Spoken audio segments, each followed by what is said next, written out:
What is going on, everybody? It is that time again for Marks on Media.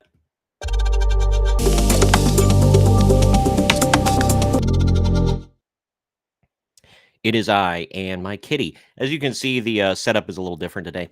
I still haven't perfected it. I'm still working on it, but I got a screen finally. Uh, apparently, I need just a whole freaking wall, but I've got a screen, so that's a start. Hi, Grace. My kitty is in the is in the way of the video or the camera here. But that's what happens when you have 6 cats and a dog. I don't know if my dog will actually be able to be on stream today because of the angle. I always have my camera at Gracie. Well, there you go. Bye-bye. Because of the angle I always have the camera at, the dog can never really be seen, but maybe he'll make an appearance today, or she, excuse me. Maybe she will make an appearance today. We shall see. But anyway, it's a beautiful day in America, everybody. How's it going, y'all? It is Wednesday. I'm getting my days all mixed up because I took Monday off for Veterans Day. The holidays are right around the corner. I'm queuing it up, man. Getting ready for Thanksgiving coming up in a couple of weeks. Very excited about that. I'm actually going to have 2 Thanksgiving dinners because one is going to be at my sister-in-law's where the family's all going to get together and we're going to do that. But I also like to have leftovers, and I'm not going to be able to take a lot of the leftovers home. Whoever's house it is, they get to keep most of the leftovers. So I'm getting my own stuff, and we're going to do some Thanksgiving at my house too, just me and my wife. And yeah, I'm excited for the holidays coming up. Got most of my Christmas shopping done. Hopefully, you guys do too. This mic, there we go. Maybe that'll be a little better. Anyway, having to reposition everything today because I got this new setup. But either way, I got some bad news right before we went on stream. I was seeing, I shared it on X a little bit ago. Maybe you all did too. Dave Coulier from Full House got cancer. He was talking about it, but we're gonna bring that up in an article. I was just waiting for a few people to come piling in, hopefully at the last minute here. I know I'm late and gay, but you know, I did my best. I see a couple of people saw the Dave Coulier post already. He was on the Today Show, I believe, talking about it. Let's just get into it right away here. let me share what I'm looking at. Oh dang! Right click, left click, whatever the F. Here we go. Now my computer's flipping out. Here we go. All right. Anyway, I just pulled this one out from USA Today. Gosh dang it! Taylor Swift drops what Christmas album? What is going on here? There we go. Full House star Dave Coulier diagnosed with stage 3 cancer. That's really freaking bad. Dave Coulier has been diagnosed with cancer. The Full House star, 65, said that he was recently diagnosed with stage 3 non-Hodgkin's lymphoma. He shared an episode of the podcast Full House Rewind, and in a People magazine interview published Wednesday, Coulier told People magazine he was diagnosed in October after experiencing swelling in his lymph nodes due to an upper respiratory infection. USA Today has reached out to Coulier's reps for more information. 3 days later, the doctors called me back and they said, "We wish we had better news for you, but you have non-Hodgkin's lymphoma and it's called B-cell and it's very aggressive," he told the magazine. "I went from I got a little bit of a head cold to I have cancer, and it was pretty overwhelming. This has been a really fast roller coaster ride of a journey." Yeah, and obviously he was just finding this out, in the last couple of months. He said he lost his sister, niece, and mother to cancer. My gosh, that's awful. See, I had made the post earlier Oh my gosh, James Vanderbeek has colon cancer too. Wow. All right. Anyway, everybody always obviously remembers him from Full House. Joey, that's the that's the big one that everybody knows. But excuse me, Disney Channel used to, when I was a kid growing up, Disney Channel every like it was like one Friday a month they would have a Disney Channel original movie. I don't know if anybody in my age bracket remembers that. They had some bangers like Johnny Tsunami 1 and 2 and Brink. I believe that's what the Halloween Town movies were considered Disney Channel original movies and whatnot. They were pretty good. And then he was in a movie called The 13th Year where his wife was a mermaid and they didn't tell.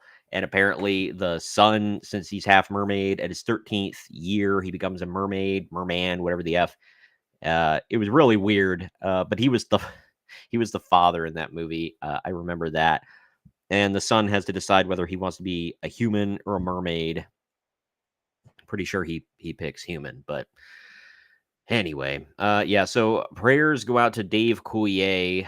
I hope their stage 3 is pretty bad. But let's hope he can cut it out, with cancer. And considering he's lost so many family members to it, like that hurts even worse when you get diagnosed because you're like, ah, crap, do I even have a shot? But yeah, sucked seeing that. But instead of building people up, let's tear people down now, shall we? I got this one. Let's all point and laugh. Uh,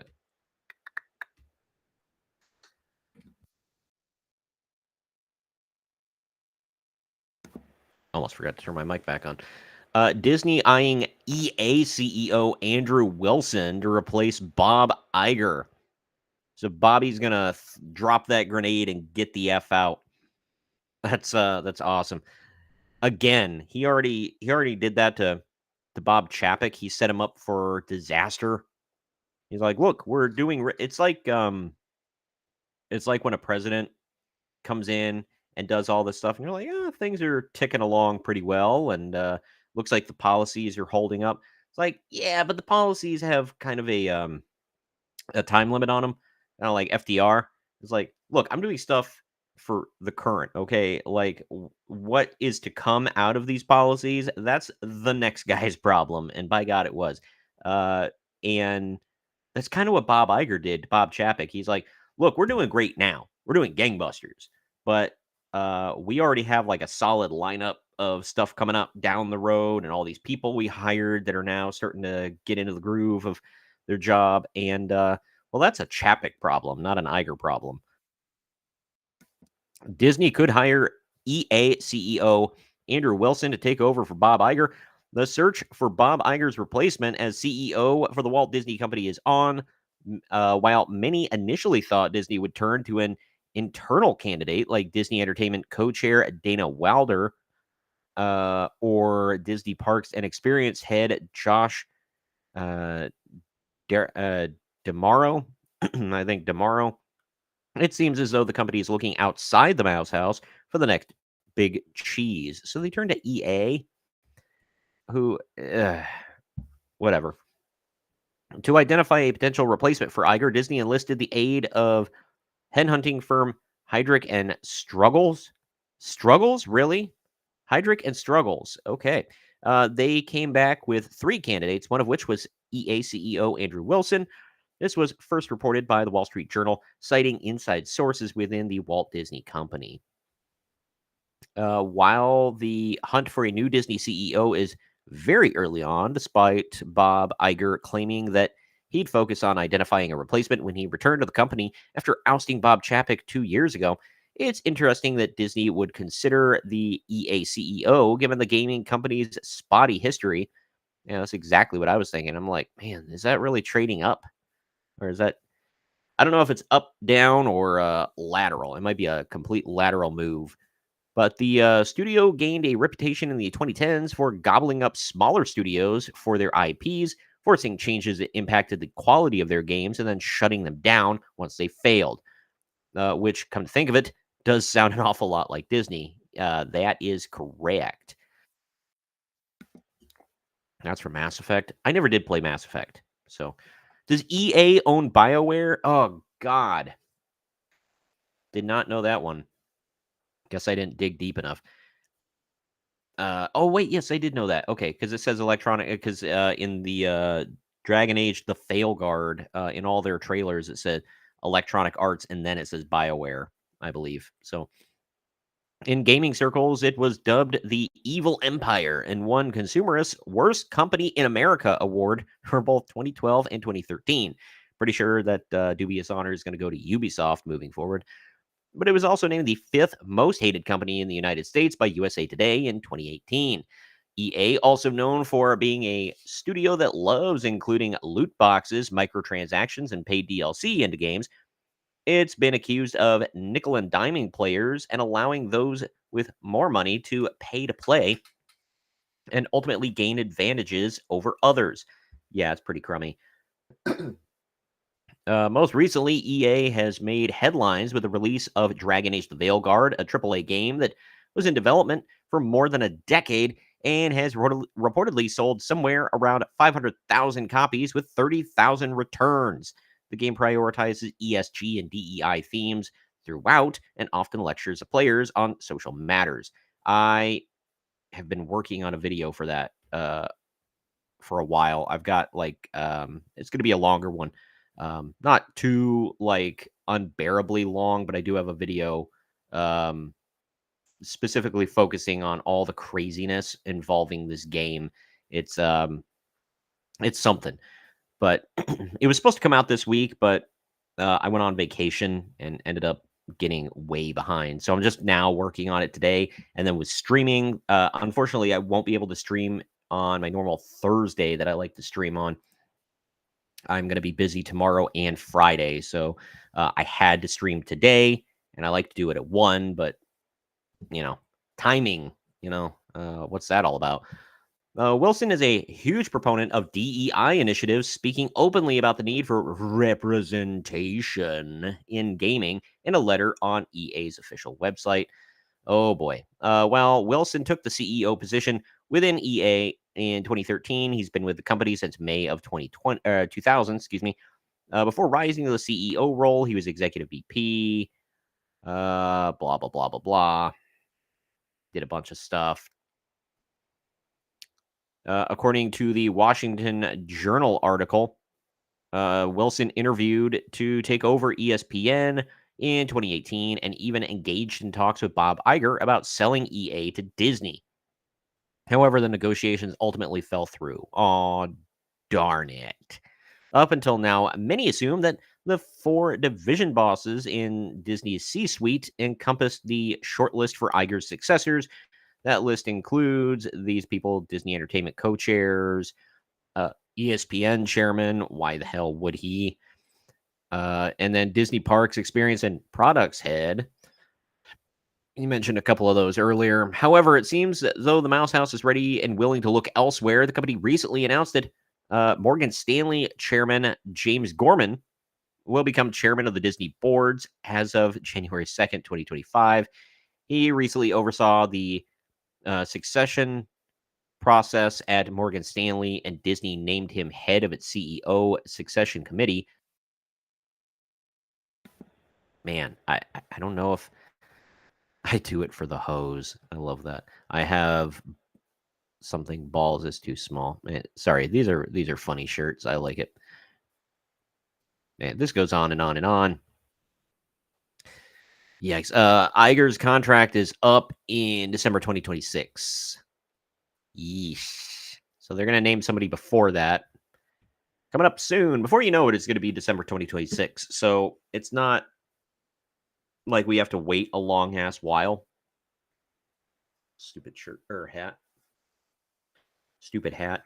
Oh, as you can see over here, I'm getting a little into the Christmas spirit. Trying to Christmas it up around here. Class to join up a little bit. But yeah, Bob Iger is not much longer for this world. And we've repeatedly talked about Disney just making stupid decisions and just blowing millions and billions of dollars. They're doing some things right, with like finally venturing into like R-rated stuff with Deadpool and Wolverine, which is now on Disney Plus. I still got to watch it. I have not watched it yet. And then like the failures at the parks, which we're about to talk about something else at the parks. But man, the park business has just went down a lot in the last few years, and people just aren't as excited to give Disney their money and spend like just thousands and thousands of dollars, and they keep upping prices, and not by a little bit, by a lot. And it's like multiple times a year they're raising these prices. I can't afford to go. I've went 3 times, luckily, but thank God I've been able to go in my life. But my parents back in the mid 2000s were able to afford to take a family of 4 to Disney World for a week. Now, I can barely afford to take my wife and I to Disney World for a couple of days. And their solution to less people showing up is gouge them more in different areas. And like I said, the box office is turning around a little bit in certain areas, but I don't know. And then you've got questionable numbers on Disney Plus that I've told people when they're like, "Well, you said that," like Agatha, whatever, which I still haven't finished. They're like, "Well, you said it was going to bomb out, and actually, they said it was that." Every streaming service lies. Every single one. There's no way to really pinpoint it and nail it down.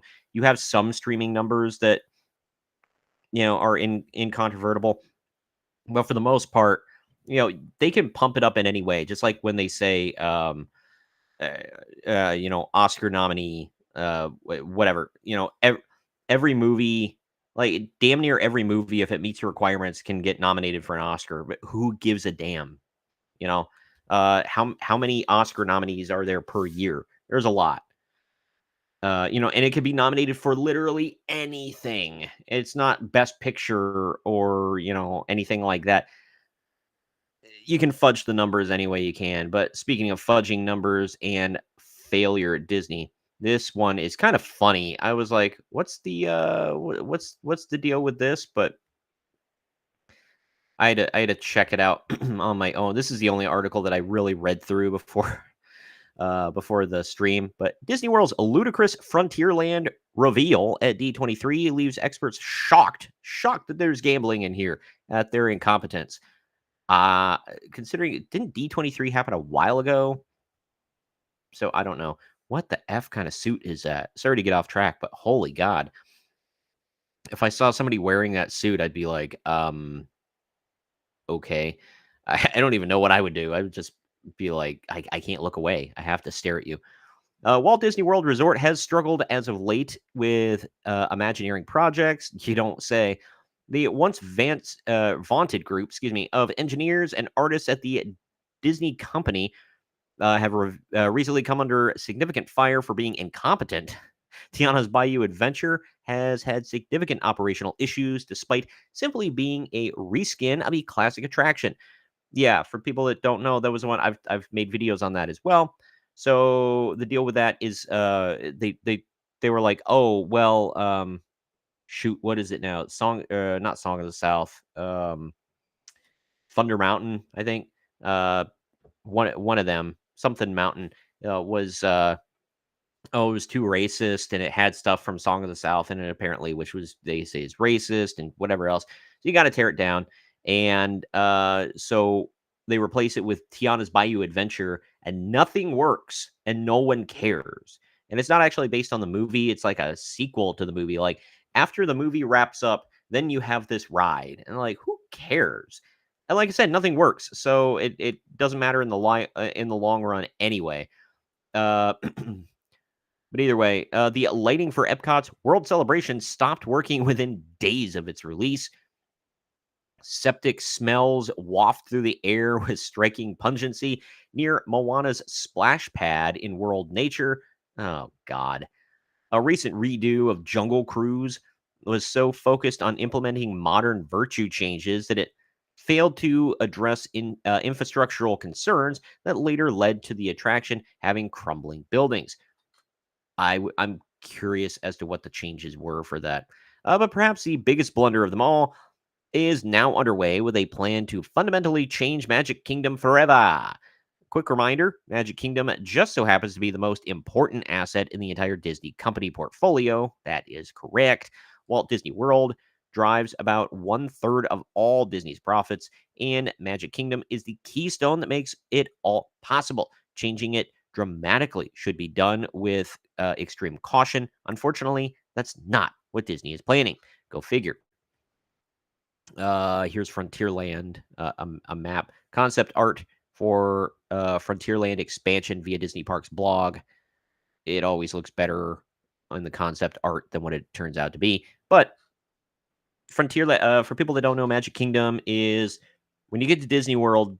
There's like 4 parks. There's the Magic Kingdom. There's Epcot. There's the Animal Kingdom, and then there's the Disney Hollywood Studios.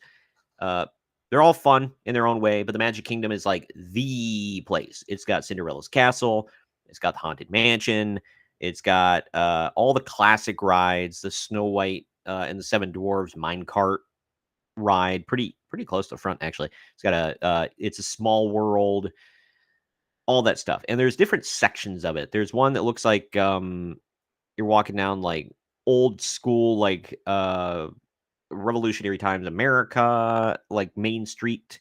It looks fancy. I think it's just called Main Street USA. And then you've got Frontierland, and there's other sections in the park that I honestly forget about. But like I said, it's been years since I went, but that's where it all is. After an outcry and backlash that should have embarrassed Disney company leadership, Disney is still planning to move ahead with an off road cars attraction that will have guests not riding with the cars characters fans already know. Instead, customers will board off brand original vehicles to zoom around a supposed dirt track outdoors in an area that is currently occupied by the pristine and beautiful rivers of America. Yes, you read that right. Disney seriously plans to demolish a full blown river, a scenic island, and take away the Liberty Bell boat that is iconic to Disney World Resort. Yeah, they've been doing a lot of that. What is old must be torn down. It is insane, but that's the current state of Disney leadership. And please do not forget that they have all the land that they ever need to build expansions. In other words, this is another virtue signal move intended to destroy any references to Mark Twain's literary works because, well, modern messaging.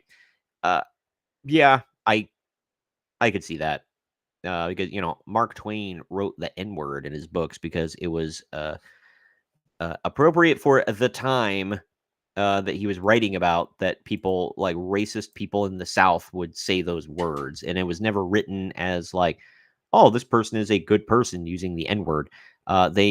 Some of them had like a redemption arc, whatever, like Huckleberry Finn and whatever. But that's how they talked back then in the time period that he was writing about. Not saying it's right, not defending it whatsoever.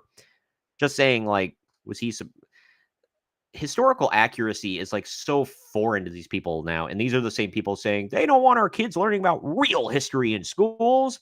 Like, really?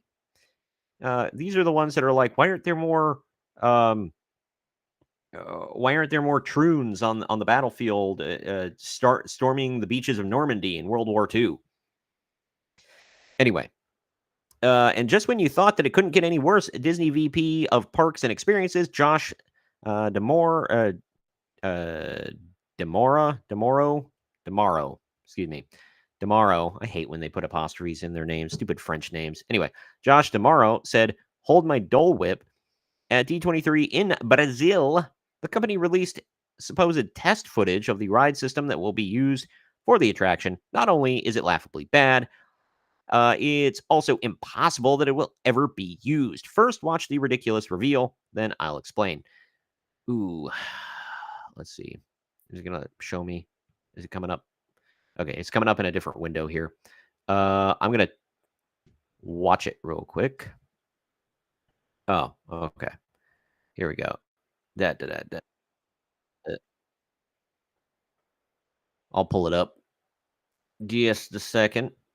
Technical difficulties. All right. Okay, here's the test footage. What the hell? It's like go-karts. That's like a my mother-in-law has one of them. It's like a not quite a golf cart. Like a she calls it like a four-wheeler, but that's not a four-wheeler. Four-wheeler is like a got handlebars and stuff on it, or like an ATV. I mean, technically, it has four wheels. So, is that what it's going to look like, or are those just like they're just driving random things around the track right now? Like they built this somewhere. Oh God. I mean, go karts are always fun. Oh God. Let's see some of the comments. This is by laughing_place on X. I want to read some of these comments.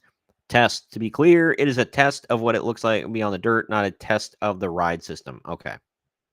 Gotcha. That makes sense. Uh, okay. Huge interpretation of dynamic attractions, whatever. Is this it? This here? Through water or dry ground? Oh, no, I think that's an advertisement. I don't know. They should not replace Rivers of America for this. Replace uh, Autotopia or put it somewhere in HS.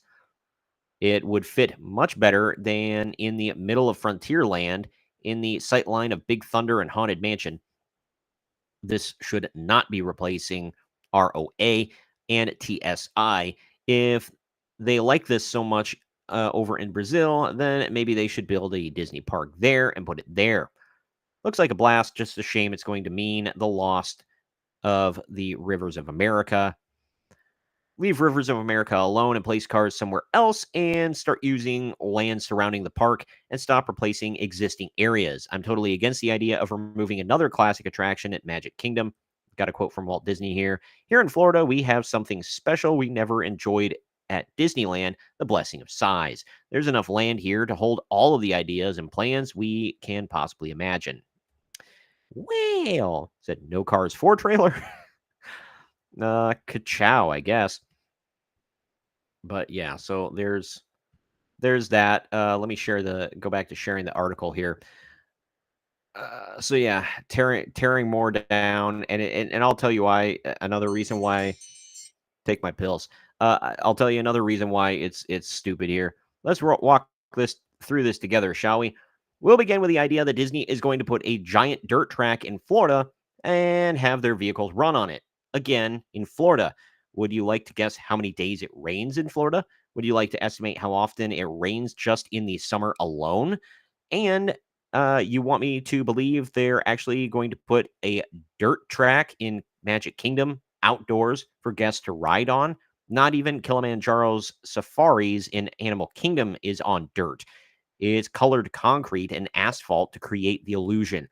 A real dirt track would be mud half of the time in Florida. So, right off the bat, the supposed test footage is nonsense.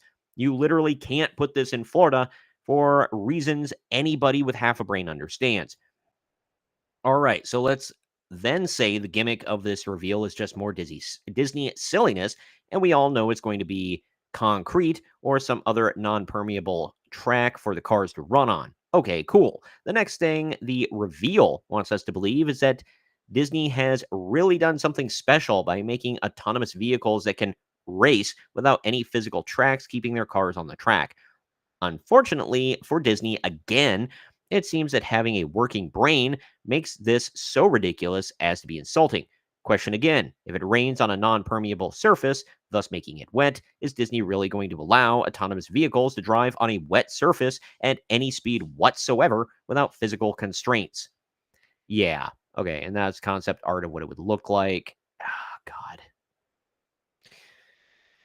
If you say no, give yourself a pat on the back. You're smarter than Disney executives think you are. Another question: if the vehicles run along the track and don't deviate, what does it matter if there's a physical way of keeping the cars on the track versus it being autonomous? If you said there's no difference, again, another pat is in order. Yeah, so in that scenario, riding at 5 miles per hour on a dirt track, there's basically nowhere in America where you can't do that already for less than 20 bucks. Yeah, there's nothing special here other than the gimmick of you don't even get the gimmick of like, oh, I'm riding in like say Lightning McQueen or whoever the female was that he took over for. You don't even get that.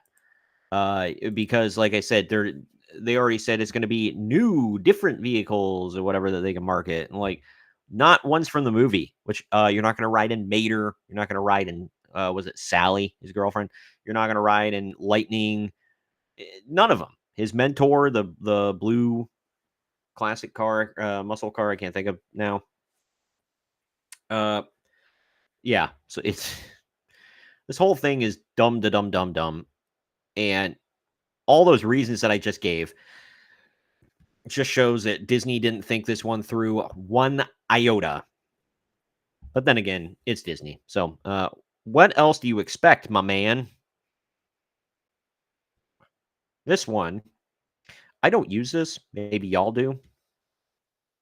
I do not. But Amazon shutting down Freevee streaming service. But there's good news. Is there, though? Amazon's free ad-supported streaming service, Freevee, is shutting down, but it's not all bad news for fans on the platform. According to Deadline, Amazon is phasing out Freevee over the next few weeks and has already migrated Freevee content to Prime Video. Oh, thank God.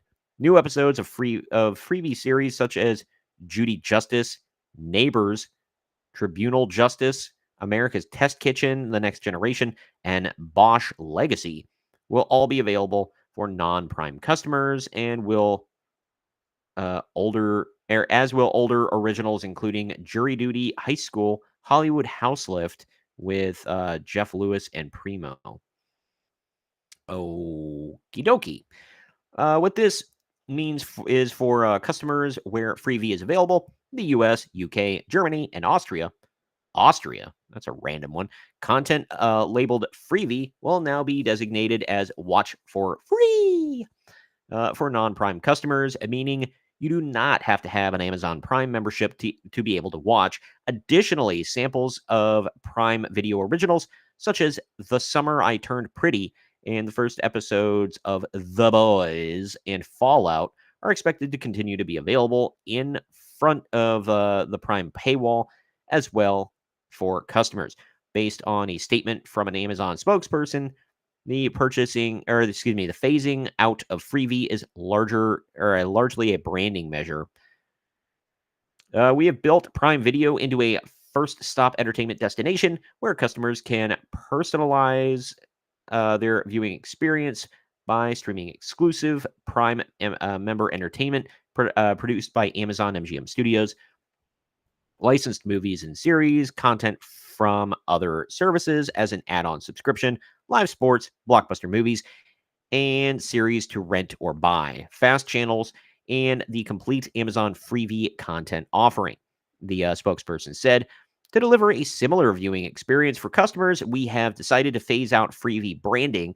There will be no change to the content available for Prime members, and a vast offering of free streaming content will still be available for non-Prime members, including select originals from Amazon MGM Studios, a variety of licensed movies and series, and a broad library of fast channels, all available on Prime Video.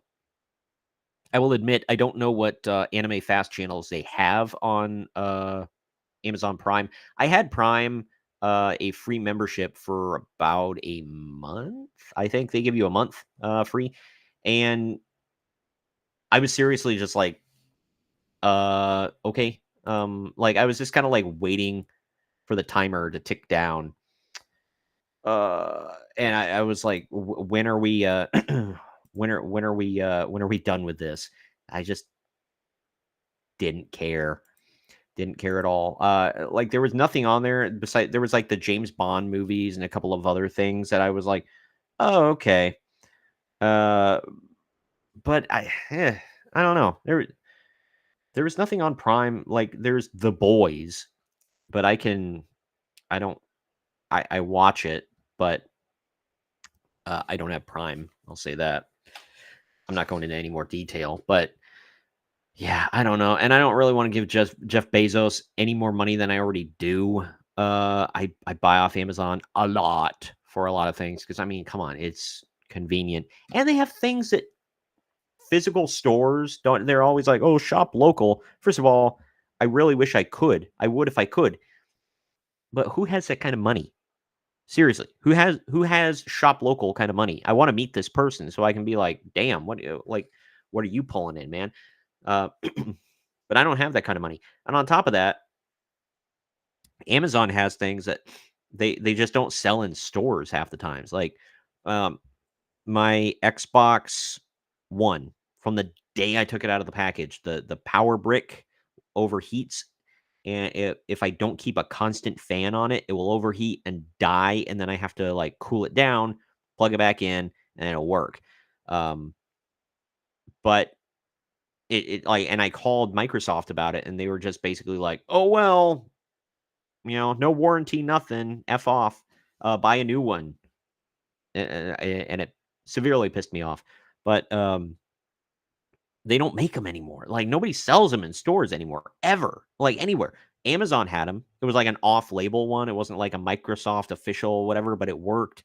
I got it. It's loud as crap when you first turn it on. It sounds like a freaking plane taking off, but it works. So knock on wood, I haven't had any issues with it since I bought it a year ago.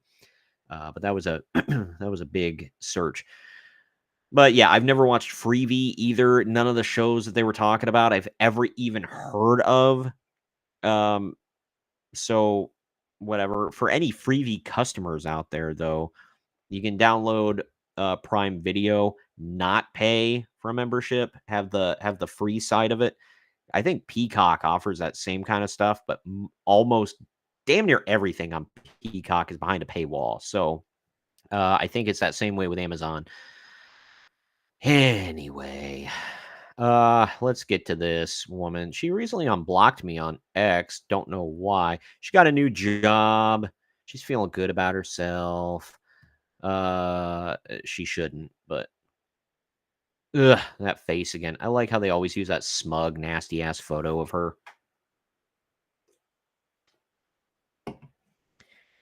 My monster had me wired this morning. It woke me the hell up. All right, I haven't had an energy drink in a couple of weeks, so it hit with a punch. Anyway, let's talk about this. Speaking of getting hit, Alyssa Mercanti bounces from Kotaku as gaming website she led is decimated with layoffs, and she was one. But she landed kind of on her feet at a dead publication that everybody absolutely freaking hates. Like the difference between, well, I'll get into this and I'll talk about it. But anyway, while things might be looking a bit better professionally for Alyssa Mercanti, the future doesn't seem bright for the video game news site Kotaku. Recently, a series of layoffs hit the already bare bones outlet just as its senior editor, Alyssa Mercanti, left for new opportunities. Left. Now, obviously, I can't say, I don't know if she was let go. That's in my opinion. I have zero facts to back it up, but I mean, she shouldn't have had a job there ever, and she shouldn't have a job at the I mean, if she's going to be at a publication, she's at the perfect place for it right now. If it's not Kotaku, it's this place, but we'll get into it. If you thought a captain goes down with her ship, Mercanti somehow managed to do so and jump aboard another sinkable vessel. These layoffs were sent down by Kotaku parent company Geo Media just a year almost to the day that the company made a series of cuts across the various outlets it owns. Jen Glennon. That's an attractive woman right there. Woof. Anyway, Kotaku fired writers Willa Rowe, and Moises Tavares after hiring them earlier this year. Yeah, last in, first out. At the same time, Kotaku's senior editor, Alyssa Mercanti, perhaps the most well-known member of the Kotaku team due to a series of public battles against prominent YouTube personalities, announced she was also leaving the publication. Yeah. Since then, Mercanti seems to have landed a writing role with Rolling Stone, authoring a piece on Halo 2's development. Well, we all know that if you can kind of form words and put them together in a somewhat legible sentence, you're already ahead of the game at Rolling Stone. I could put a crayon to paraphrase a wrestler when he was talking about the design of a championship title that looked ugly as hell. I could put a crayon up my ass, squat over a piece of paper, and write out better articles than it is in Rolling Stone magazine. Also, more factually accurate articles. Quote, work news. After exactly 2 years, I've decided to leave Kotaku. Only 2 years? Man, time flies. Seems like an eternity. And my role as senior editor. Mercanti wrote on X, quote, I'm eternally grateful for Kotaku's editorial team and all that they taught me during my time there. You're unteachable. They can only teach you how to be dumber. They are some of the best in the business. Pause for laughter. And I will be forever proud that I shared a masthead with them. Well, you shared some head with them, all right. Anyway, allegedly. They continuously fight to maintain the editorial pillars that make Kotaku great and hold on to their journalistic integrity in the face of increasing pressure to compromise that. My God. She also added, it's been a long few months during which I've learned a lot about myself and my value as both a woman and a writer.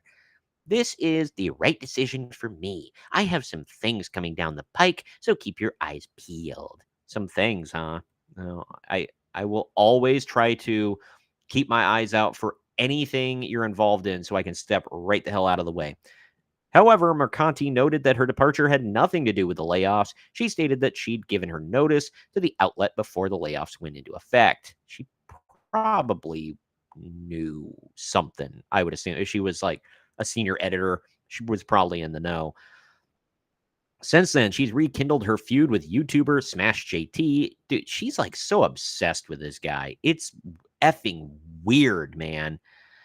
Mercanti has vowed to bring legal action against the popular commentator as their online war of words escalates. Blah, blah, blah, blah, blah, legal, whatever. The Kotaku layoffs don't seem to be sitting well with the company's staff. Dude, she's been talking about legal action for a while. Just effing do it. All right? Just crap or get off the pot, woman. They, them, Z's, or like freaking, if you're going to bring legal action against the guy for saying that you're a garbage human being, go for it. Make his day. Like, like everybody's laughing at you, right? You're an internet lol cow, but you pretend that it's Smash JT. But no, it's 100% you. Let's see, Carolyn Pettit. Geo Media's management is once again pushing workers for its own bad, or punishing workers for its own bad decisions. Management mandated that some writers stick to service posts, and now that the numbers aren't panning out, surprise, surprise, 2 of those writers have been laid off. Cruel and misguided. Well, I think Geo Media management's dumbest decision was buying Kotaku, but regardless. Kotaku's managing editor, Carolyn Pettit, took to her. What the F is Bluesky? Can somebody tell me what Bluesky is? I've never heard of that in my life. I was wondering about that when I saw something about it. The loss of these writers plus Mercanti brings Kotaku's full-time staff down to 6 individuals. Dude, just shutter it. Close it. Burn it. Figuratively, burn Kotaku to the ground and salt the earth upon which it stood. Yikes. These include editor-in-chief Austin Williams, who has only been manning the ship there for a few months. Williams took over after a previous editor-in-chief, Jen Glennon, resigned. Her resignation came after a mandate from Geo Media that stated Kotaku would move away from the video game news and commentary in favor of game guides. At that time, that Geo Media wanted the outlet producing up to 50 guides per week. I talked about that when it happened. It's effing insane. Some personal news. I've resigned from Kotaku, and Jim Spanfelder is an herb. Cool. Super stunning and brave. Just on your way out the door, give the middle finger to your boss or coworker or whatever. I don't know. Jim Spanfelder is the CEO of Geo Media. Okay, there we go. Let's see. For those who have never heard someone call another human a herb before, it's defined as a derogatory term. I think we can all figure it out. In 2023, Geo sent down 23 layoffs throughout the company, which included its editorial director, Meryl Brown. These layoffs also impacted Kotaku. Here we go. Kotaku detected from Smash JT doing the Lord's work. Yeah, buddy. It's strange that Geo would continue to make cuts to Kotaku instead of selling the platform outright. Who the hell's going to buy it?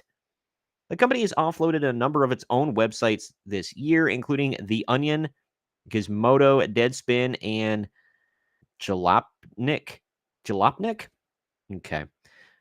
Well, it's surprising that they wouldn't try to sell a worthless property that nobody gives a damn about. Now, is it surprising? Is it shocking? Really? Nobody gives a damn about Kotaku. They have no one there of any consequence whatsoever. No one there means anything to anyone. Now, they might mean something to their families, unless they voted a way that the Kotaku people don't like. Then in that case, they can all burn in hell. I will not come to Thanksgiving. I will shave my head. I don't know if you guys have been saying, not to get political about it, but seriously, like these Kotaku people aren't just like, I have no problem with people on either side of the aisle on a personal level, like politically. I don't care about that. If you're doing a good job, I never sit there and bask in the glory of somebody losing their livelihood ever or failing when trying to do something good. But keyword failing while trying, or keywords, excuse me, failing while trying to do something good. I will never bask in that glory. I think that's effed up. What I will do is mock you relentlessly when you are a garbage human being that spends your whole day crapping on others, calling out others, threatening others with legal action because they wrote articles you don't like, and then you find nothing but failure. Like, I think that is 100% worthy of mockery and dancing on your figurative grave, your career's grave.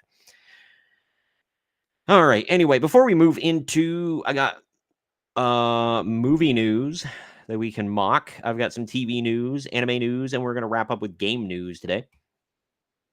So before we get into all that, I do want to say if you are watching on Rumble, thank you very much. If you could subscribe to the channel, it's rumble.com/C/Marks on Media. And if you are watching on YouTube or you want to watch on YouTube, go to youtube.com/@MarksOnMedia. I'm on, X. I almost said Twitter. I'm on X. I don't want a dead name here. And Instagram @Marks_on_media. And Facebook. I am live on Facebook. If you're watching on there, please follow the page. If you're not watching on there, but you would like to follow me on Facebook, it's facebook.com/MarksOnMediaTube. I'm also live on Kick. Nobody really pays attention to Kick. I'm not a gaming streamer, so whatever. I'm also not gambling on stream, so nobody gives a crap, I guess. But anyway, I also have a locals. If you want to check it out, it's locals.com/MarksOnMedia/feed. Make sure to put that last part in. It is important. Locals is I don't have any exclusive content on locals. You can pay for exclusive content, and I do take suggestions and whatever. Whatever anybody wants, for paid stuff, even feet pics.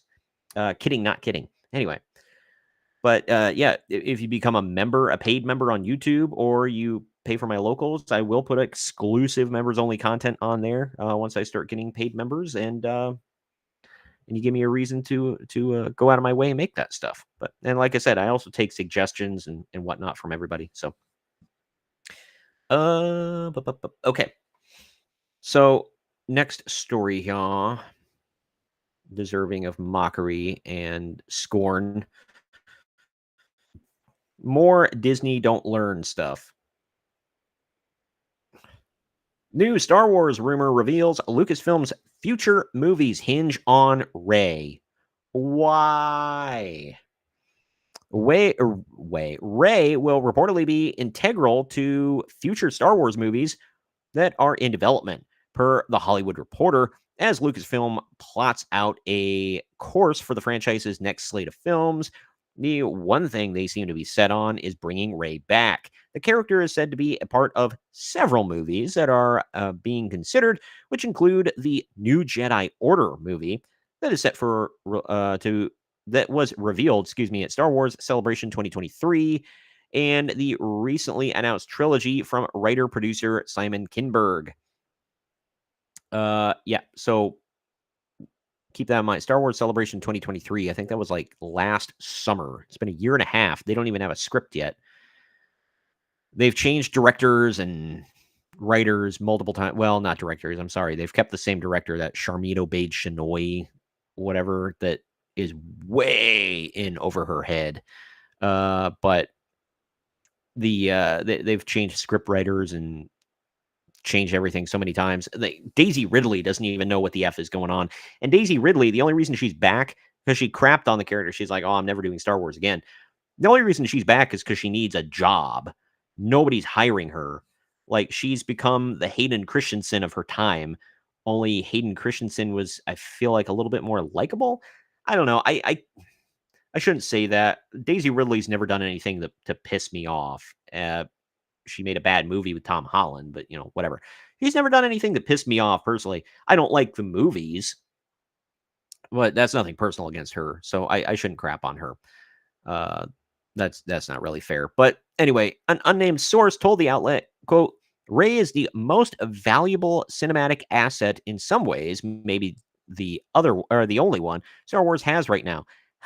How is Rey a valuable asset? I think at the end of what was it, Rise of Skywalker, I think people just like kind of chucked her out and they were like, forget this. But one thing Lucasfilm needs to figure out is if they're going to move forward with a continuation of the Skywalker saga. Please God, no. Which concluded with 2019's The Rise of Skywalker right there. Or produce standalone franchise movies. Please do that. Or start a completely new story just all together. Daisy Ridley portrayed Rey in the 3 installments of the Skywalker saga's sequel trilogy, making her debut in 2015's Star Wars The Force Awakens. Blah, blah, blah. We know all of this.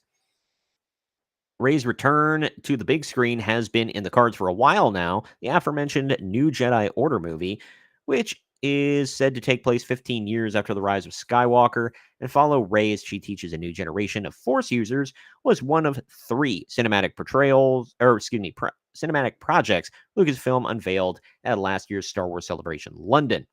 Unfortunately, things have not gone smoothly during development. Back in October, the film lost yet another writer when Stephen Knight became the latest scribe to drop out. Sharmeen Obaid-Chinoy remains attached as director. Well, yeah, you can't get rid of her. She's intersectional.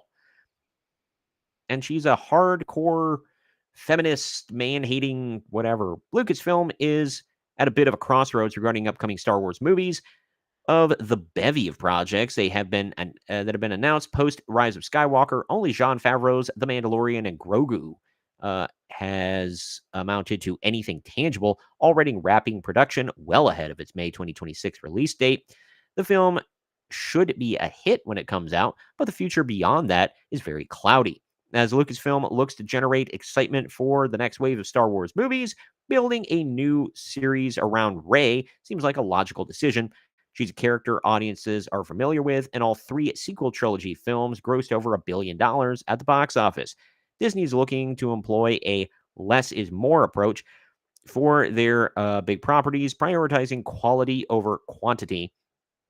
A new Star Wars movie needs to feel like an event, and getting fans buzzing about what's next for Rey could do that.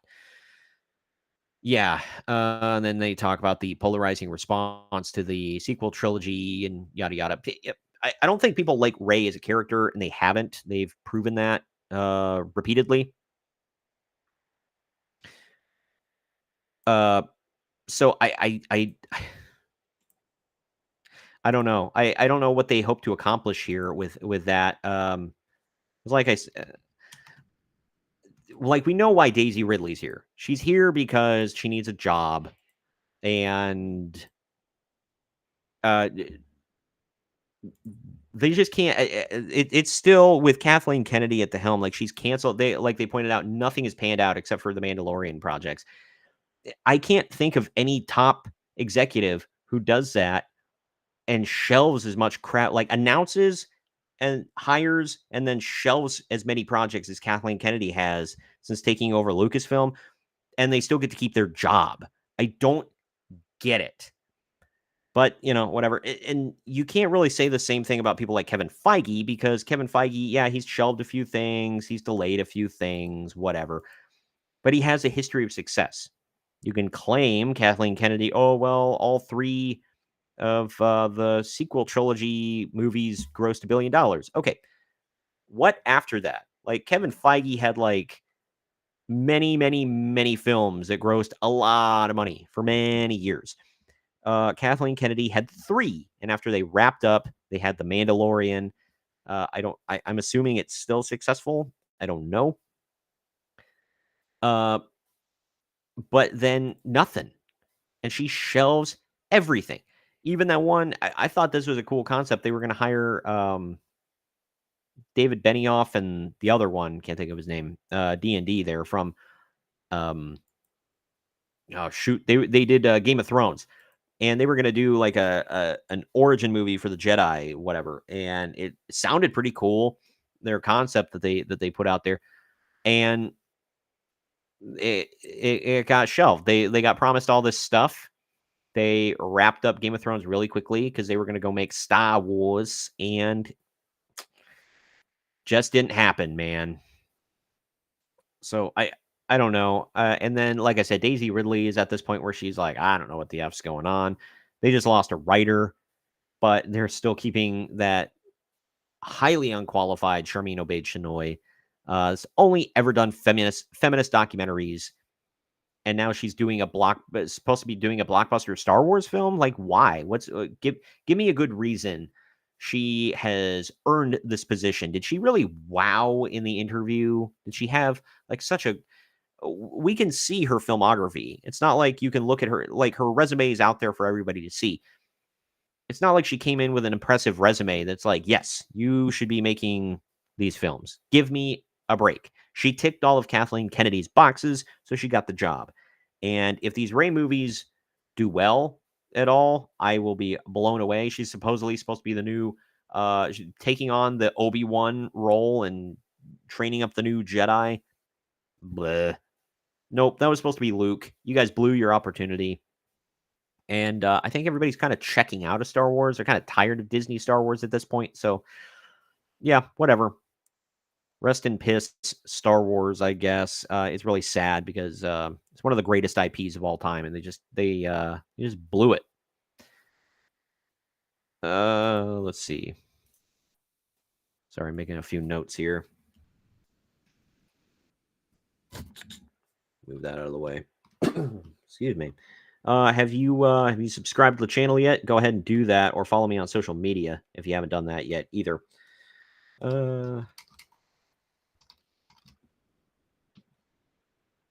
Oops.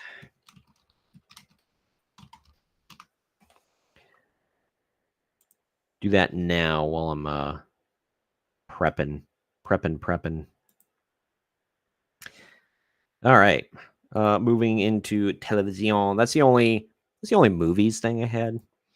This next story is going to piss some people off. I don't care.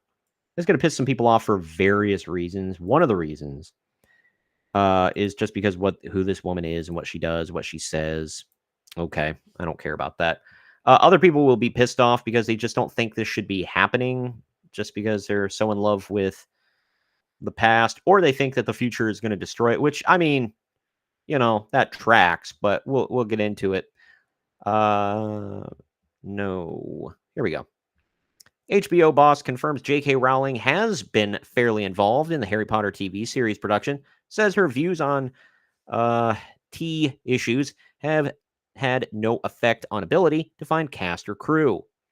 Well, yeah, I mean, you can ideologically stick to whatever the hell you want, but this is going to make a lot of money, whether people crap on it or not. People will even be hate watching it to make money. So it's going to make a lot of money. This is going to make some careers of some young actors. So yeah, like I said, you can ideologically stick to whatever the hell you want, but when they're backing all of that up to you, come on, man. Come on, son. But in providing a brief update that will undoubtedly come as welcome news to fans of The Boy Wizard, HBO chairman and CEO Casey Bloys has confirmed that not only has creator J.K. Rowling been fairly involved with the upcoming Harry Potter TV series, but also that its production has been in no way affected by her personal views about various tea issues. I'm trying to be safe for the YouTube overlords because I'm streaming in multiple places. So I apologize for the self censorship. But blows. I think I mean Bloys. Good lord, they don't spell check anything on this on Bounding into Comics. Anyway, Bloys, who also serves as the chairman and CEO of Max, spoke to Rowling's involvement in the upcoming TV adaptation and her famous book series during a November 12th Warner Bros. Press conference held in promotion of the company's upcoming production slate.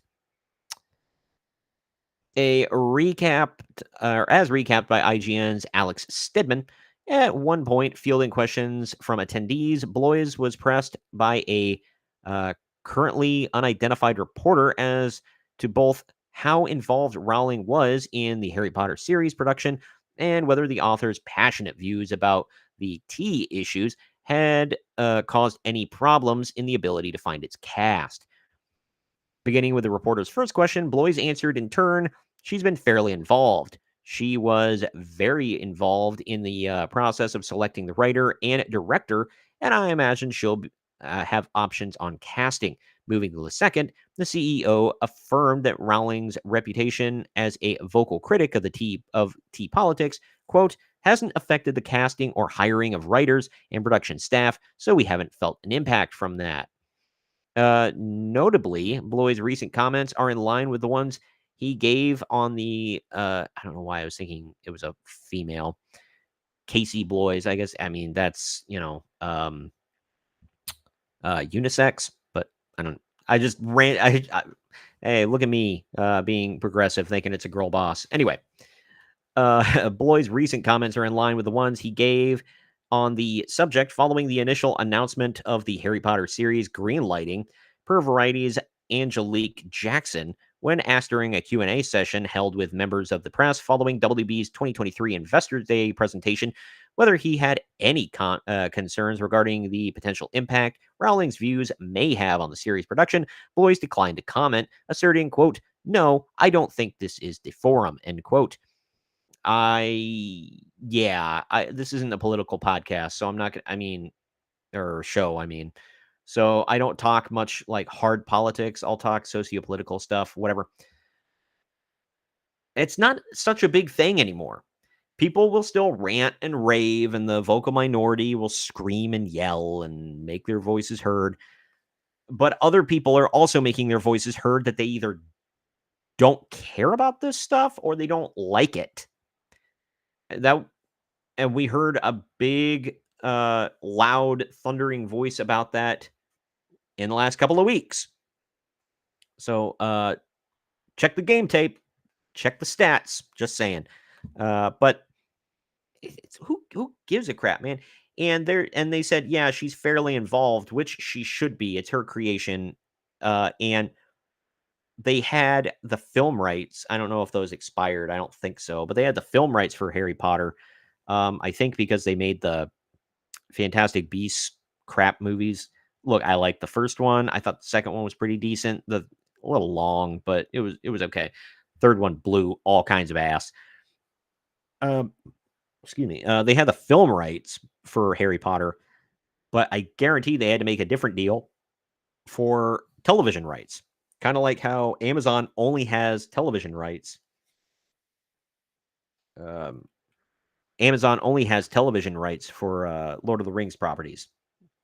They don't have they don't have like they can't make a Lord of the Rings movie.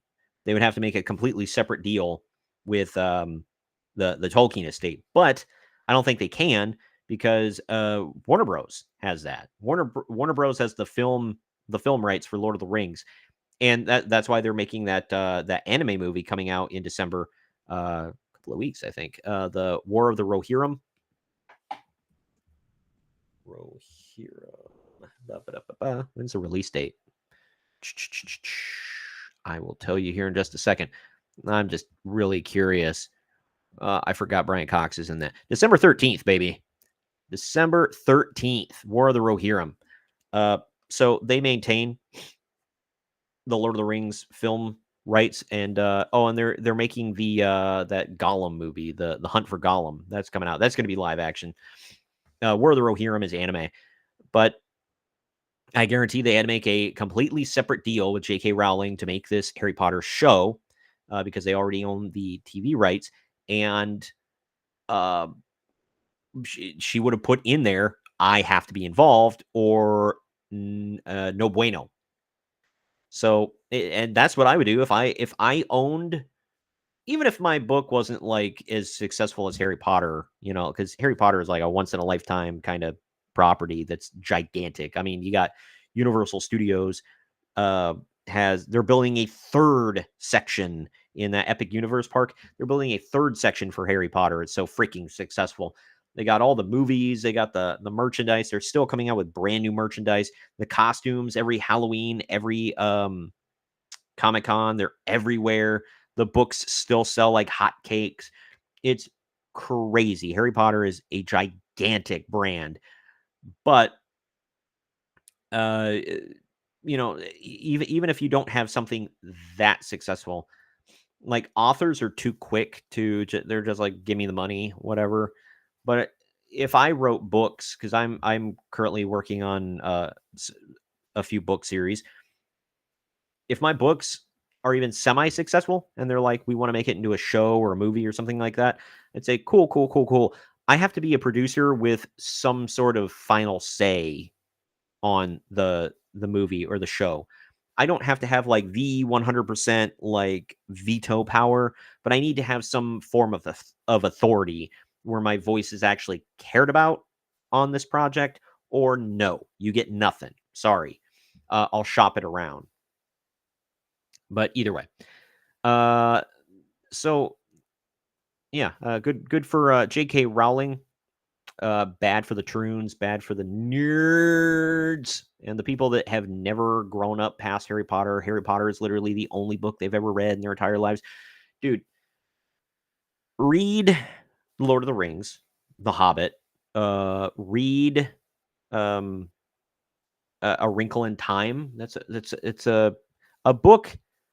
It's a wild sci-fi book that's got some adult concepts in it that's gonna like tickle your brain a little bit, but at the same time families can enjoy it.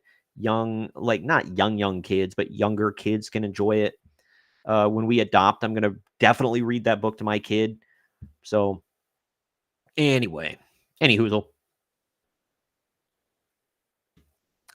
basically what I'm saying is to grow up, read another book. Don't shriek and scream because your favorite author has different political opinions than you. I'm in the process of listening to an audiobook of Stephen King's Fairy Tale. I'm stoked for that show to come out when it does. A24 is making a show. I talked about it last week on the stream. Uh, the Stand. I'm in the process of finishing the Stand, the most recent series that came out. It had Oprah Winfrey in it, or not Oprah. I'm sorry, I had Oprah on the brain. for some reason. It had Whoopi Goldberg in it. She played I don't remember the character's name, but the old woman that like can telepathically communicate with all these people in the end times. It had Dylan Skarsgård in it. Played Rick Flag. Rick Flag, whatever. I think that's his name. He's the man in black, whatever. If any of you watched The Dark Tower, that was Matthew McConaughey's character. He's basically the devil kind of in this world. He's like an evil wizard, whatever. But either way, yeah, so and like I'm super into, basically bottom line, I'm super into Stephen King and his stuff, and I think he's a nut. All right. I don't agree politically with him on literally anything, and I think he's kind of a gross person. I still love his work. I'll still read it, listen to it, watch it, whatever. I'm in, baby. Neil Gaiman, apparently he's a gross person. I still hope that they don't cancel The Sandman. I'm like, oh man. They wrapped up. I didn't do a story on this, but because of allegations made against Neil Gaiman, they're not going to make a season 3 of Good Omens. What they're going to do is like basically a mini movie to wrap it all up, because apparently I still haven't watched season 2 yet, but apparently they left it on a big cliffhanger. So they're going to wrap it up in a short movie and that be it. But I'm really hoping they don't cancel The Sandman. I freaking love that show. I know, don't give the guy money, whatever, but I can't help it. I love The Sandman. I still read the comics, all right? Even though he's allegedly a weirdo and a creep. But anyway, let's get to this. Speaking of weirdos, no, I'm just kidding. Daredevil Born Again will have a second season, filming to begin sooner than you think. This hasn't come out yet, has it? Let's see. Daredevil Born Again release date. March 2025. Yeah, it doesn't come out until March of next effing year. And they're all, damn, we are like a full ass, like 4 months away, 5 months away. And they're like, yeah, it's going to have a season 2. It's going to whoop ass, which I hope it does. I'm not rooting for Marvel's failure here. I loved the Daredevil show on Netflix. I was so into that freaking show. I think everybody was. And it's not an unpopular opinion to say it might be some of the best work that Marvel has ever put out. Ever. And it wasn't even connected to the Marvel Cinematic Universe at the time. But now they're doing this, and I hope it's good. I don't want it to suck. I don't want it to fail. But before even airing the first season of its new show, Marvel boss Kevin Feige confirmed not only is Daredevil Born Again Season 2 happening, it's filming in just a few months. Marvel finds itself in a precarious position. The once evergreen cinematic universe has seen a wealth of bad press in recent years as critics panning the longtime fans have... Let me try this again.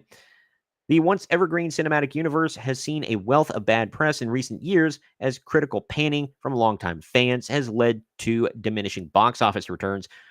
We saw this with films like The Marvels, The Eternals, which of both lost money. Lost money for the superhero studio, by the way. This bombed hard. I still have not watched the new Black Panther. I kind of want to. I heard it's not good, but I still want to watch it because I guess Denzel is going to be in the third one. And Denzel's getting paid. But anyway, while Marvel still gets the odd hit here and there, like this year's smash hit Deadpool and Wolverine, who could have foreseen that? MCU movies are no longer a guaranteed license to print money. But one project in the works over at Marvel that seems to have captured the attention of a fan base starved for quality is the upcoming Disney Plus series Daredevil Born Again, originally slated for 18 episodes. Damn, that's a full-on show. How about that? You're not gonna wrap it up in 8 episodes? My God, what a foreign concept nowadays. Anyway, Born Again was intended to be a soft reboot for Daredevil, inserting him in the MCU after decanonizing the popular Marvel show Daredevil, which aired 3 seasons on Netflix. It will see Charlie Cox return as blind attorney and crime fighter Matt Murdock, aka Daredevil. It will also have Vincent D'Onofrio returning as Murdoch's arch nemesis Wilson Fisk, aka the Kingpin of Crime, which, just absolute freaking perfect casting there. I'm gonna say, this: Disney should have. I don't know if they own the footage of, or if Netflix is holding onto it with an iron fist. No pun intended. The Daredevil show from Netflix. I would repurpose some of that footage for like flashbacks. Like they had the one episode or a couple. It was either one episode or a couple episodes where they showed flashbacks when he's a kid and he goes blind and how he's learning or whatever, and his dad gets offed, I'll say. But I would repurpose some of that because it's like, dude, why not? Just pay the money.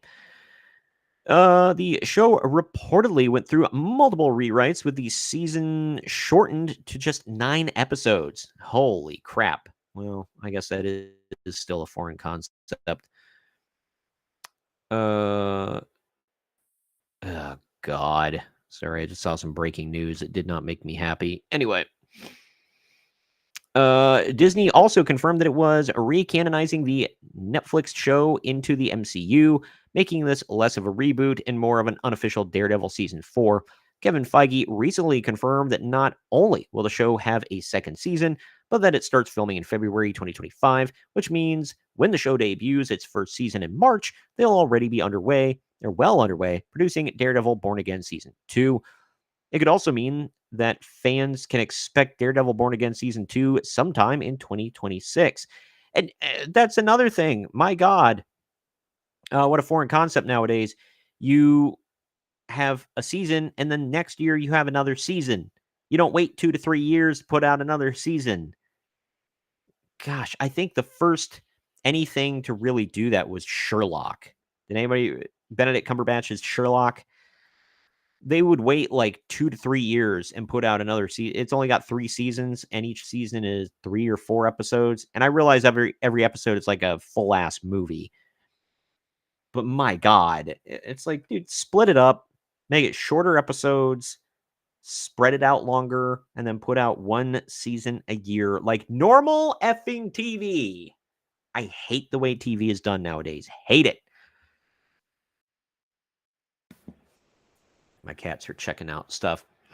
Anyway, Feige stated in a recent interview with Omelette, translated by Agent of Fandom, that Daredevil Born Again will be the first step in a new era of Marvel television.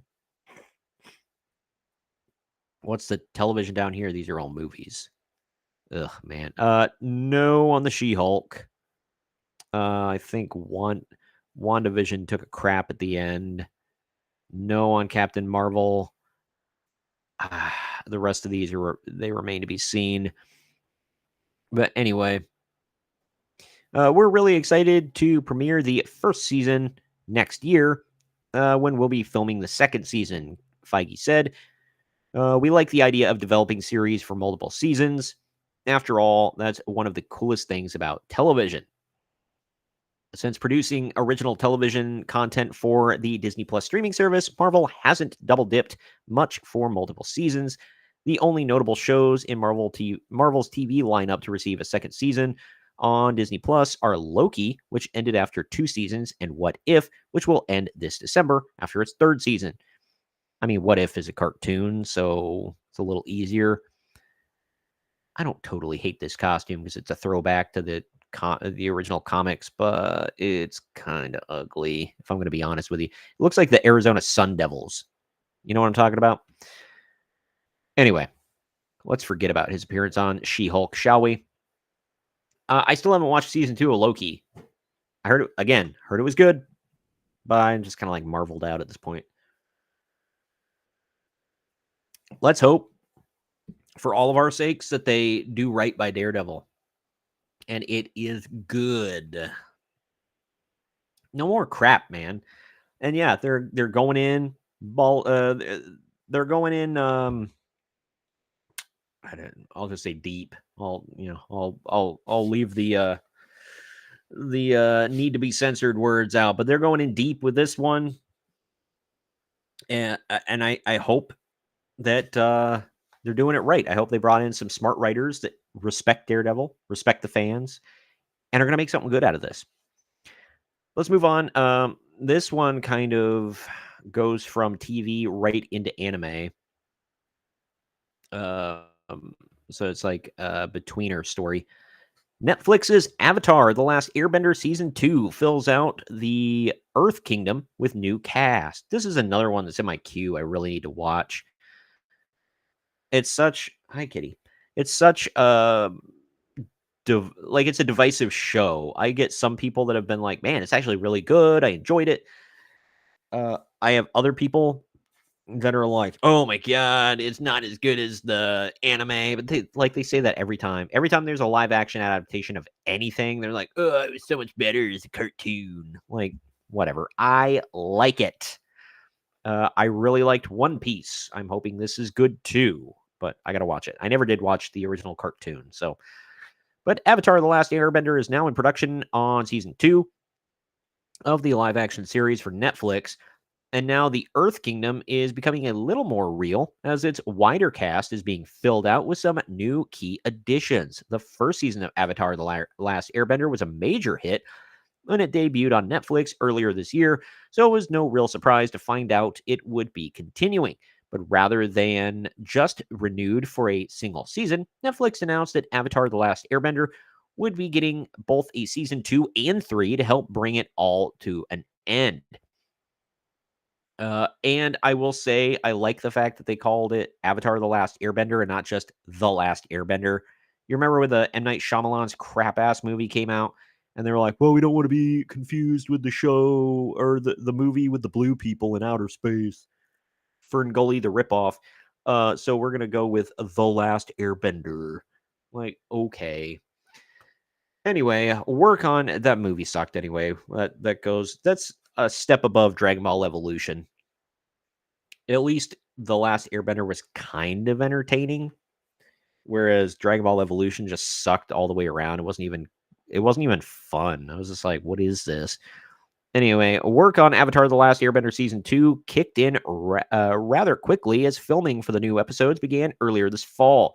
With the new season now underway and taking a deeper dive into the Earth Kingdom, Netflix has announced the next batch of cast additions for standouts of the original animated series, such as The Boulder, Judy, Long Feng, General Sung, and more. You can check out the full slate of newly announced cast below. Announced cast additions with a new look at Netflix's Avatar: The Last Airbender Season 2 below. Okay, here we go. I know this guy, Chin Han. He looks familiar. I don't know what I've seen him in, but and he's the only one. Maybe Hao Zunde. I don't know. But anyway, here you go. Here you can see he's Long Feng. He's King Kui, I guess. She's Judy. She's Lady Beifong. He is the Boulder. Professor Zai. Sorry, like I said, I haven't watched the show yet. General Sung and Amita. Cool. So that's the new cast. Boop-a-doop-a-doo-doo. I want to watch it.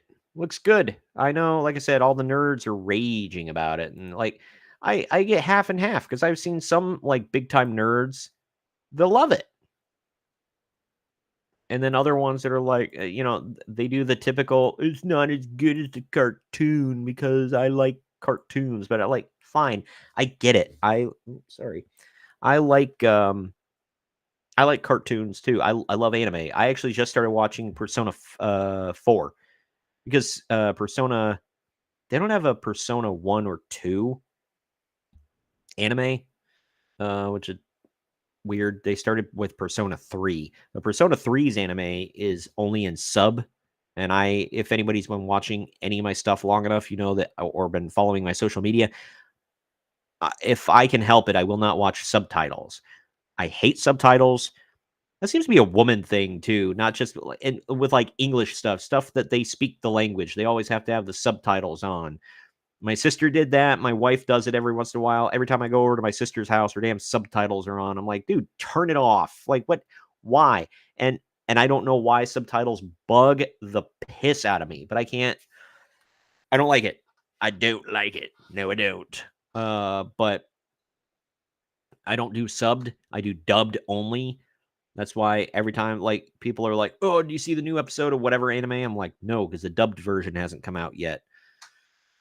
That always sucks. Attack on Titan would take like an eternity to drop the dubbed, even though like the voice actors, I've seen the voice actors for like Armin and Mikasa live at a Comic Con one time, and they were like, when the final season was going on, they're like, "Oh yeah, we already recorded that like forever ago," but they don't tell us when they're going to release it.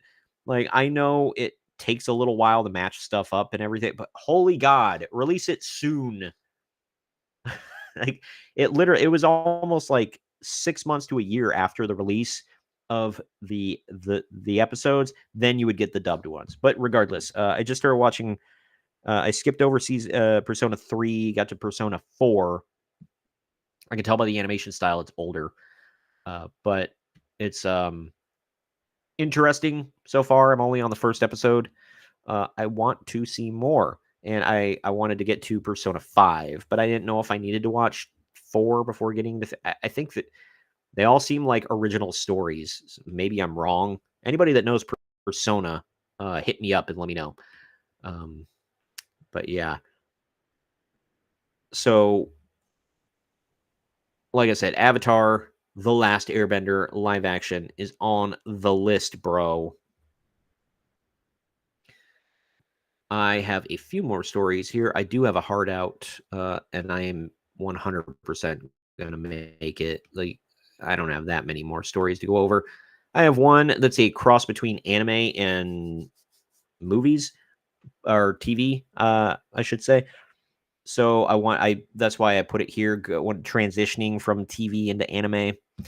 But really quickly, while you're all here, if you want to follow on YouTube, please do subscribe to me on YouTube. It's youtube.com/ at Marks on Media. Or if you want to follow me on Rumble, you can follow the channel on there. It's rumble.com/C/ Marks on Media. If you want the wrestling podcast, I do have a new show coming out Friday for the Marks on Media podcast. It's a full on podcast. I'm dropping it in 2 parts because it was like 4 hours, and I'm like, nobody's gonna listen to that. So it's a dedication to Greg, but we're talking about memories with Greg mostly involving wrestling and figure hunting and that kind of stuff. So it's not like not wrestling related. Like being at shows, watching shows, bonding over different wrestling opinions, fighting over different wrestling opinions, figure collecting, all that good stuff. So the first episode drops Friday of the Greg Memorial, and we will be going to Toys for Tots a lot. Excuse me, because that was his favorite thing to donate to around this time of year, going into Christmas. Part 1 drops this Friday. Part Dos drops next Friday. This is around the time of year, unfortunately, where he passed away last year. So we're gonna have his brother Matt on the show. It's him, a mutual friend, 2 mutual friends of ours, Don, who I talk to on pretty much a daily basis, and Ramon. And Ramon's brother Joe is also on the show. They attended a lot of wrestling shows together. They all kind of lived in the same area. We all wanted to do the show, but Matt really wanted to do something to memorialize his older brother Greg. So it was nice. We sat around, just BS'd for 4 hours, and it's fun. In my opinion, it's fun. It's entertaining. I think you'll all enjoy it. But like I said, that's going to go up on the Marks on me, or no, I'm sorry, the Main Event Marks channel. If you want to follow in video form, I'm going to try to upload it in audio form as well. If you have Apple Podcasts, Spotify, pretty much anything that carries podcasts, look for the Main Event Marks. You'll find us. Or there's a specific channel on my YouTube channel. If you go to youtube.com/@marksonmedia, there's a playlist for the main event Marks archives going all the way back to the beginning of the show. Just well over 100 shows on there, including bonus material and that kind of stuff. And then for Rumble, it will go up on Rumble as well. Same place where I upload my retro wrestling reviews. That will take a break for a couple of weeks while I post the podcast and fill that out with that. But my most recent one was a pretty big hit. It was the very first SummerSlam ever. That was, or Survivor Series, excuse me. It was a Survivor Series from Thanksgiving night, 1987, to compete. It was created to compete with Starrcade for the NWA, and they promoted it as the biggest event since WrestleMania 3, which happened earlier in the year. And Hogan and Andre were going to be in the ring together. They kind of were. It was a good event. It was interesting to see. I do a short review of that, along with a video to accompany it, and you'll get that with the podcast posting Friday and Friday and next Friday as well. But that is rumble.com/C/main event marks is where you'll find that. Also on the main event marks playlist on the YouTube. Anyway, last couple of stories here. As you can tell, I have a bit of a cough today. Sinuses be bad in the Midwest right now. I haven't been able to breathe properly since Friday. Friday was the last day where I could breathe comfortably. But here we go. Fate Zero launches a gorgeous live-action debut in Japan. I'm not going to watch it here because copyright and whatever. But if you look for it, it's called The Sword of Promised Victory. It's clearly on YouTube because I embedded it here. Comes out in theaters in 2025.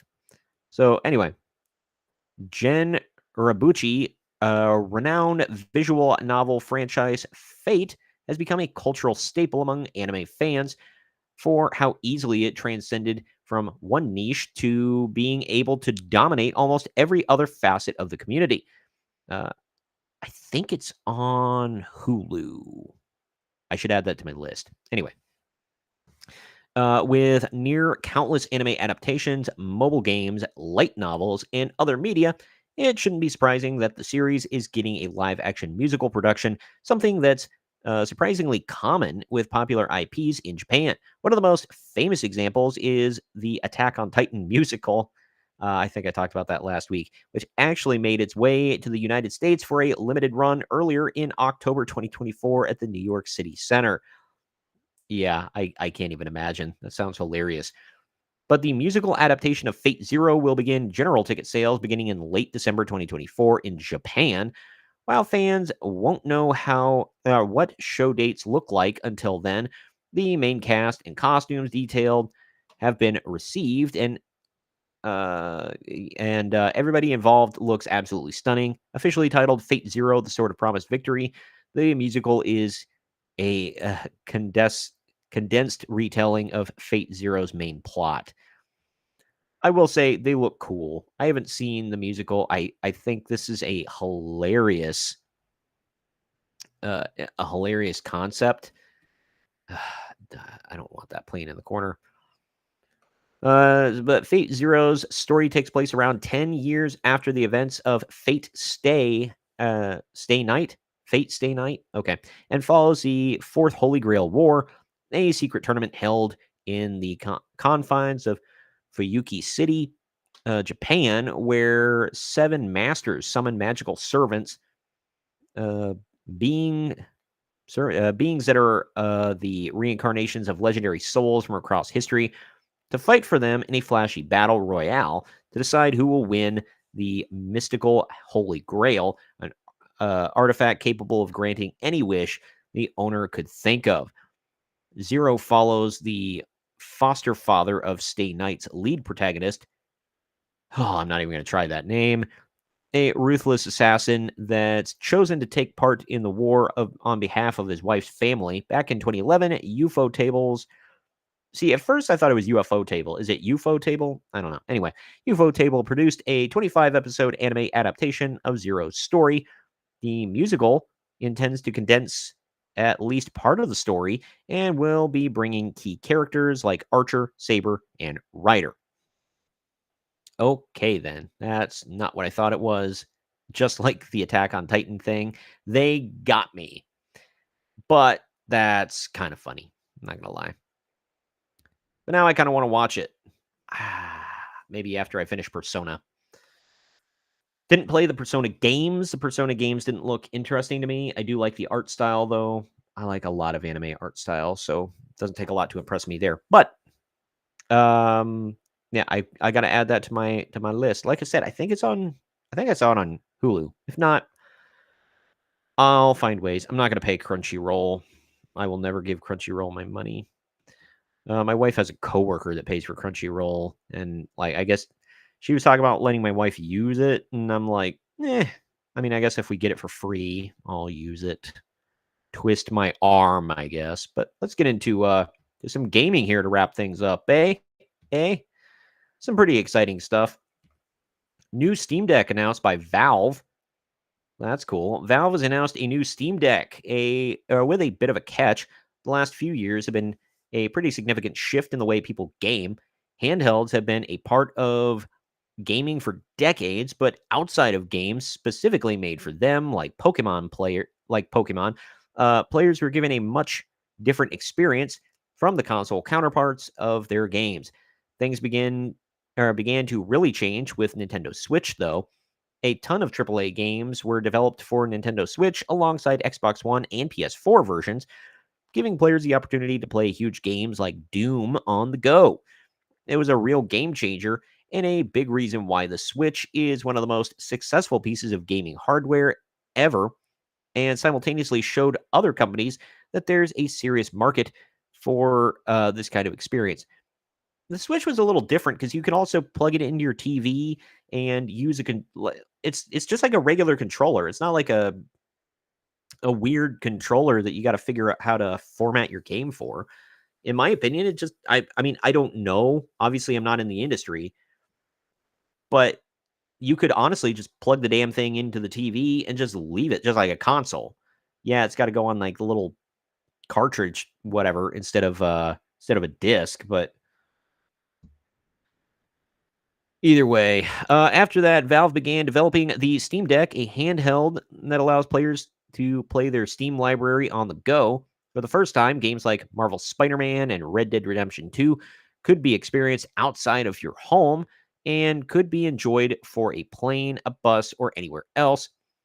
As this was happening, other companies released their PC handhelds as well, offering viable competition at high-end prices. The Steam Deck itself has been a tremendous success, spawned an OLED version, and Valve has already confirmed that there will be more Steam Decks in the future.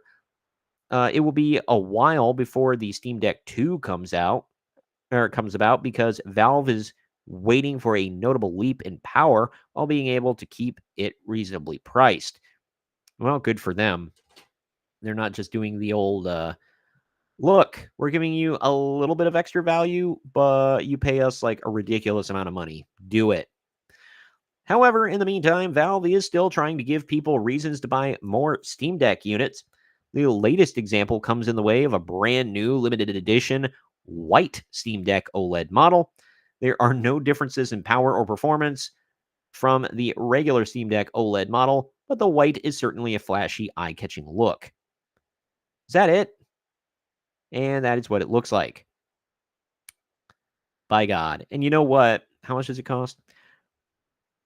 Let's see. To get one, customers can purchase it through Steam on November 18th. So about 5 days from now at 3 p.m. Pacific time, Narnia time. This bad boy will be just a white version of the 1 terabyte Steam Deck OLED model and will cost $679. Eat my ass. Eat it. No, thank you.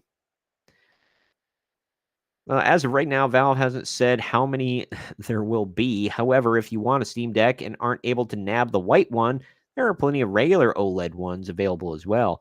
Oh, you can't afford the white one? Well, then, you must be one of the poors. I'm joking, of course, but holy crap. Almost $700 for a little handheld system. Yikes. I mean, I think Steam has a vast library, but still, that just seems unreasonable. Like, look, I know you already have a Steam Deck. I know it already plays everything you want, but do you want it in white? Give us more money. It's crazy. What is the regular price of a Steam Deck? I've never even looked into buying one before because I don't have a Steam account. I mean, I have a Steam account, but I don't use it. I like signed up for it, and then I was just like, whatever. I don't do PC gaming. I don't know. I know that a lot of people are like, oh, how dare you, you troglodyte playing on a console. I got two more stories to get into here. Speaking of PC gaming. Oh, God. Close the ad. All right. Everything look good? Everything, can you see? You see an ad, but whatever, you can still see it. Blizzard leaks reveal Warcraft 2 remastered ahead of Warcraft's 30th anniversary stream. Cool. As you see an ad for pooping properly. It seems as if players will soon have the chance to once again raise their swords in the battlefields of the Second War, as it appears a remaster of Warcraft 2 Tides of Darkness is on the way, if you care about that sort of thing. The supposed existence of this remaster was first brought to light courtesy of user Anshlun, okay, of the World of Warcraft centric Wowhead forums. I've heard of that. They were the ones that reported on a certain presidential campaign advertising within World of Warcraft that was, super trendy and hip and cool. But sharing a number of high-resolution logos and graphics related to the project, Anshlin explained that he discovered these assets thanks to Blizzard having recently pushed an update to their CDNs, content delivery networks, that includes a new title, Warcraft 2, a remastered internal alpha. All right, then. I always wanted them to make World of Warcraft somehow playable on consoles, and I know people are going to get pissed off at me for saying that, but seriously, I would buy it and I would play the absolute hell out of it. But, and I know you got to have your memberships and whatever. I'd pay for it. I just don't like playing on the computer. The info can be seen publicly on Blizz Tracker, he elaborated. You can also see the full configuration file there as well, Ashlyn elaborated. Further, per the aforementioned Blizzard API tracker BlizzTrack, the Warcraft 2 remastered internal alpha is currently receiving regular updates, with the most recent coming roughly 8 hours prior to this article's publication.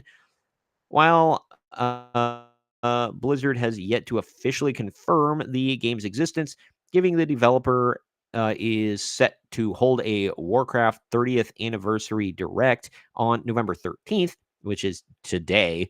It seems all but certain that the Warcraft 2 remaster was intended to be a crown jewel in the day's events. Oh, man. Let me see. I wonder if they've updated anything. Now I got to check.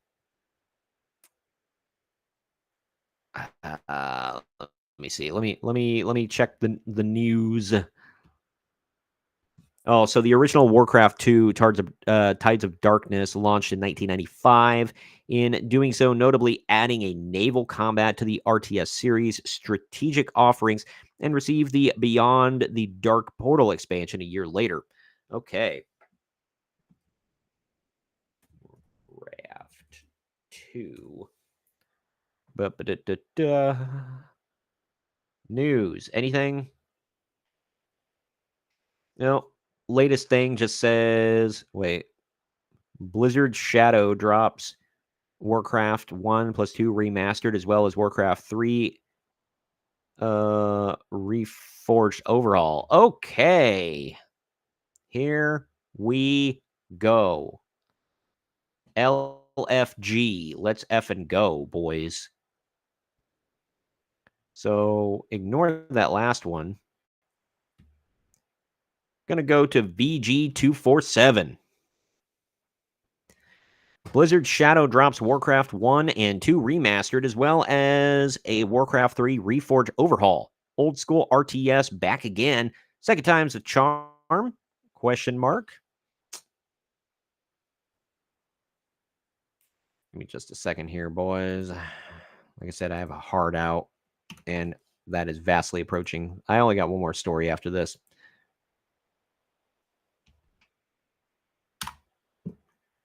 Okay. Surprise! Activision Blizzard has suddenly dropped remasters of Warcraft Orcs and Humans, as well as Warcraft 2. Not only that, but Warcraft 2 Reforged has been given a 2.0 update, fixing several issues with the game that hopefully will make it more presentable to classic Blizzard RTS fans. All of these are available today, right now. Announced via the November 13th Warcraft 30th Anniversary Direct. The reveal is part of Warcraft's 30th Anniversary celebration, which play a big part in the Warcraft side of Blizzard's content this year. Before this, some classic Warcraft cosmetics popped up in the modern version of World of Warcraft via a mid-patch celebration event, as well as various prizes and events based on the history of World of Warcraft itself. The new remasters of Warcraft 1 and Warcraft 2 have new hand-drawn visuals, and players can swap between them, between the new and old graphics in real time, kind of like they did with the Master Chief editions of Halo 1 and 2. Let's see.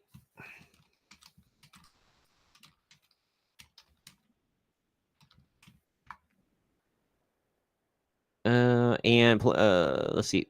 Warcraft 1 and right-click move and a faster game speed. While both games have various UI and UX improvements, you'll also be happy to hear that Warcraft 2 has functioning multiplayer and playable classic maps. There's a lot riding on these remasters, largely due to the original quality of Warcraft 3 Reforged. That game has a lot of problems on launch, or had a lot of problems on launch, including bugs, matchmaking issues, visual problems, and its overall refreshed aesthetic, and a controversial clause stating any custom maps made in the game were Blizzard's to own forever without license. You must understand, Dota started off as a custom map for Warcraft 3, so this is the company that makes sure they don't accidentally spawn a massive new game they don't own. Still gross. If these revamps come out and are safe from many of these issues, it'll mark a flash of good news for both Blizzard and the retro Blizzard RTS crowd, something both could always do with. These games were fundamental to the PC gaming space in their time, blah, blah, blah, blah, blah, blah, blah. Yeah, Blizzard is a trash, or Activision Blizzard has been a trash company for a long time, so they kind of need this. This would be good news for World of Warcraft. That, like the article said, it needs it. Let's see. Yeah, they haven't had good news in a long time. And they need something, because the World of Warcraft name, like, people still play it. I'm not saying it's dead, but the World of Warcraft name has really went downhill in the last, I don't know how many years, and it just doesn't have the prestige that it used to. So, yeah, I don't know. This could be great. I'll keep my eye on it, and hope that things keep turn out. Not for the. I don't give a crap about the company. But I care about the fans, like the people that actually like the game. I hope that they actually get a win here, because yeah, they get crapped on. They're getting crapped on by just the company being trash, like I said. So World of Warcraft is a great brand name, and it has a history of being fun, inclusive, with different kinds of players, and just a great community of. Sometimes it can be toxic, but I guess that's every community. But it's historic, man. I'd like to see it rise up for a second win, and maybe this is just the beginning. But I guess we'll have to wait and see. Give me 1 second here. Checking on something.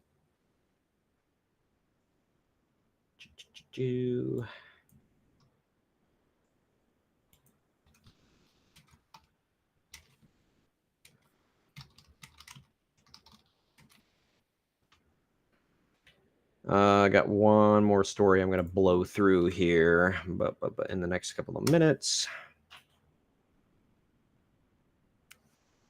Okay. Let's do this real quick, and then we'll wrap it up.